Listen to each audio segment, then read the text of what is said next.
have courage and don't be afraid. We're fighting a battle against good, and God is good. And so we need to definitely wear that at home and wear that at work. We cannot take that armor off of us when we go into the workplace. The best of the week on Relevant Radio. Now, I got a question for you. Do you ever struggle incorporating your Catholic faith at work? It is sometimes hard to live out our faith, especially in a secular workplace, but it's not impossible. I can tell you firsthand from having worked many years in mainstream and secular TV and radio. I think that the more authentic that we are and the more natural it is for us to share our faith, the better that it is. Joining us live from Cleveland, Ohio is Darlene Morocco, the Chief Nursing Officer at the Cleveland Clinic Lutheran Hospital, to share ways that she has incorporated her Catholic faith at her workplace. Good morning, Darlene, and welcome to Morning Air and Relevant Radio. Thanks so much for joining us. Thank you, and good morning, everybody. Glad to be here. Well, Darlene, you work in a secular place at the Cleveland Clinic. Can you share with us what a typical day at work looks for you as the Chief Nursing Officer? Sure. Well, I've been blessed to be a nurse and a nurse leader for over 23 years now. And I'm fortunate because I'm in a humanitarian type profession. In and of itself, nursing has a holistic mission, and so that makes it easy. But what can make it difficult is that we are also a business. We're also a nonprofit organization, but we are secular. I have across my career worked both in faith-based and in secular hospitals, and I'd like to think that I've kept that authenticity that you talk about in both places. So a regular work day for me is sometimes I'm at 7 a.m. meetings, and on my way into work, I say my rosary. I have a rosary on CD, and I get into my car and I set my rosary, and it sets me up for my day.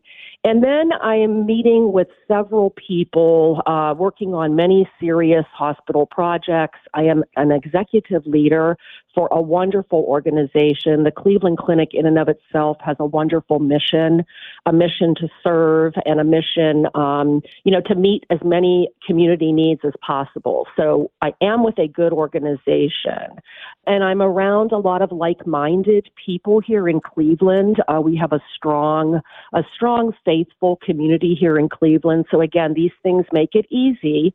But even if you are challenged with that, or you're around, say not like-minded people, I think you come to work every day bringing in your own identity. And my Catholic faith is a very, very big part of my identity and who I am. And I can't 100% separate that from who I am every day that I walk into the building. So throughout the day, again, I'm rounding on units. I'm meeting with multiple people, both at the bedside, area of the hospital and also in the boardroom. Well, Darlene, in your 23 plus years of nursing experience, and you've worked in both secular and faith-based places, what have you seen as the biggest difference between working in either of these type of environments? Well, I have to say there's a big difference. There's a big difference in the environment. I was kind of brought up in Catholic healthcare. I worked for 2 different Catholic healthcare organizations. And when you're in a Catholic healthcare organization, you walk through the doors of the hospital and you're supposed to feel that presence. You see our statues. You see our crucifixes. It's very common practice to pray with patients, to pray before meetings. So it's very common. Then you move into a secular organization, still very good organization, serving a very good mission, but you really don't see it. So we have to demonstrate it as much as we can.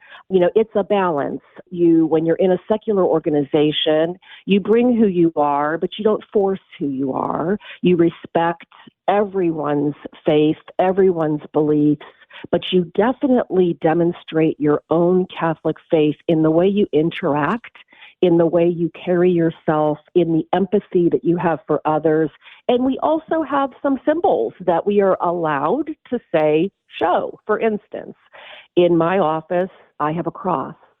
And I don't say anything about the cross, but anyone that comes into my office, they see my cross.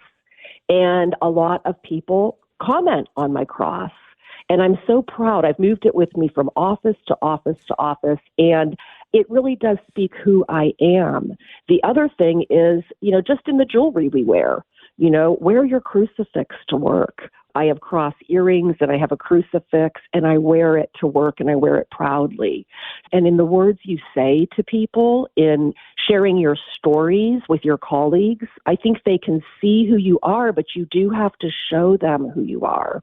This is the month of the Holy Rosary here, traditionally, the month of October. And you mentioned that you pray the Rosary CD on your way to work.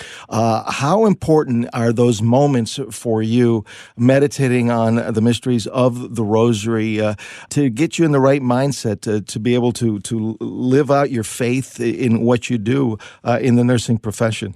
It's a critical part of my day because I love my work. I have a wonderful profession. I love my work, but it's very challenging work. And so every day, I have on my mind a lot of heavy things, a lot of conflicts we're trying to resolve. We are post-pandemic. I don't want to talk a lot about the pandemic because we're trying to forget about it. But in healthcare, we are recovering, so to say, from this terrible pandemic that really impacted us. So it brings me strength to recite the Rosary. It gets me, I don't often listen to a lot of commentary like a music radio because of the noise in the music radio. I do think that it helps me to center myself. It helps me to be grateful. It helps me to remember what we're really here for. And then I can balance we can't let anxiety take over us and we can't let fear take over us. We have to be hopeful, and there's hope in the Rosary. We know that, Jesus sends us the Blessed Mother to help us through all of these challenges. I've always leaned heavily on the Blessed Mother. I feel like the Blessed Mother got me through things like the pandemic. I have a statue of the Blessed Mother in my yard, and every morning I would look at her and get myself ready for my day. And at the end of the day, I would go back to my Blessed Mother and thank her for the day, thank her for helping me with my decision making, and always just trying to be the best person that I can be for my teams. Darlene, I can tell you firsthand, just, looking back, I worked in secular news and sports, in TV stations, Fox stations in Detroit and Chicago. And, I started going to Mass every day when I was here at Fox Sports Net Chicago back in my Detroit days. I started to really try to live out the faith. And, I was kind of like the resident Catholic guy. And so people would ask me questions, around Holy Week and Lent about Catholic practices and beliefs. Do you ever find people asking you about the Catholic faith, questions they might have? Well, I'm so glad that you brought that up because I did want to hope that I could share. The other thing I do in my practice is really I celebrate the holidays with my teams. And, there's no real written policy that you can't. And so I make sure that I make the holidays very special. And I have gotten great feedback from that. One of the things I do, and it's, as we're approaching Lent and Easter and everything, I have always celebrated Easter. And some people, to them, the Easter is the Easter bunny. Well, growing up in a Catholic home, Easter was almost really, truly more special than Christmas because of the whole week and the week after Easter that my mother traditionally celebrated. So I started doing an Easter bread drawing. And I told the crew that this is what we were going to do for Easter. I went out and bought Easter breads, and for every department that I oversaw, and there were about 12, I had one Easter bread that I would get from a local Italian bakery downtown, one of the best bakeries I could go to. I would ask people if they would like to participate. You really do have to reach out first and preface with making sure that people are comfortable, especially in a secular environment. So I asked them if they wanted to participate in the Easter bread drawings, and everybody did. Everybody was interested. Tell me about the Easter bread. What does the Easter bread mean? I've never had it before.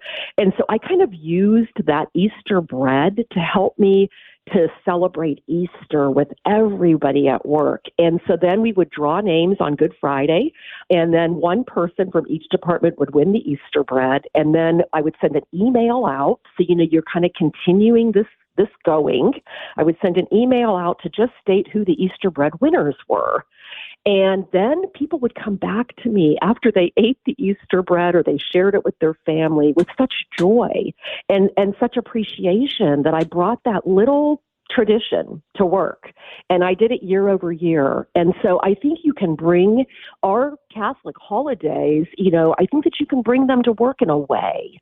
And then people do start asking and they question and they remember, maybe they're fallen away Catholics, but they remember these things and they're interested to possibly bring it back if someone would just lead the way. No doubt about it. You are constantly planting seeds of your faith. Can you talk a little bit about the challenges? Are there any challenges working in that environment at the Cleveland Clinic Lutheran Hospital? It's obviously not a Catholic place.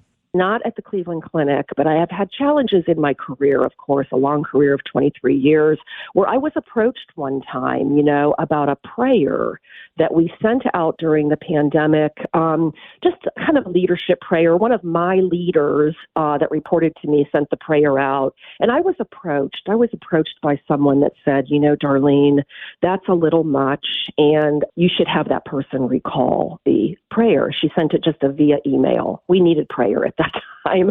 And so I really very respectfully said this was my say one up.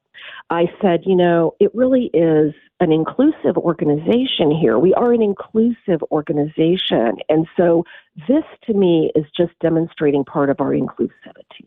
And I actually refused to recall the prayer because a lot of people appreciated it.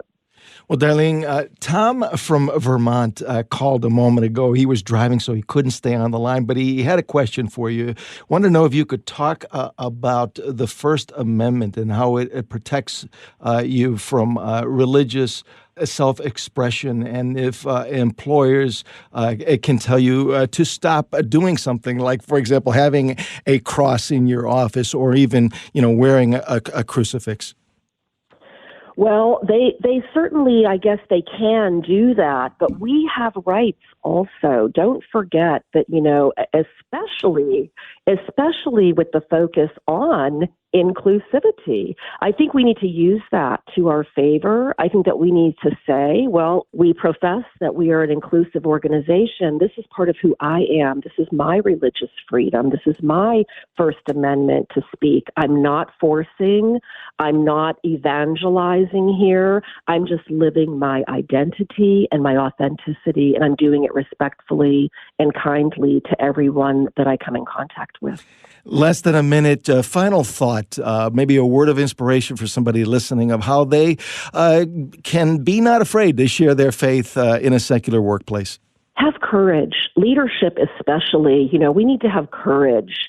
And don't be afraid. We're fighting a battle today. And I think that everyone on this call probably realizes that we're fighting a battle against good. And God is good. And so we need to definitely wear that at home and wear that at work. We cannot take that armor off of us when we go into the workplace. Darlene, God bless you. Thank you so much for joining us. Really appreciate it. Darlene Morocco, Chief Nursing Officer at the Cleveland Clinic Lutheran Hospital.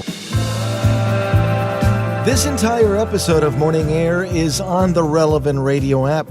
The Relevant Radio app is completely free and updated daily with fresh articles, podcasts, and prayers. Don't delay. Download the app today, and thanks for listening.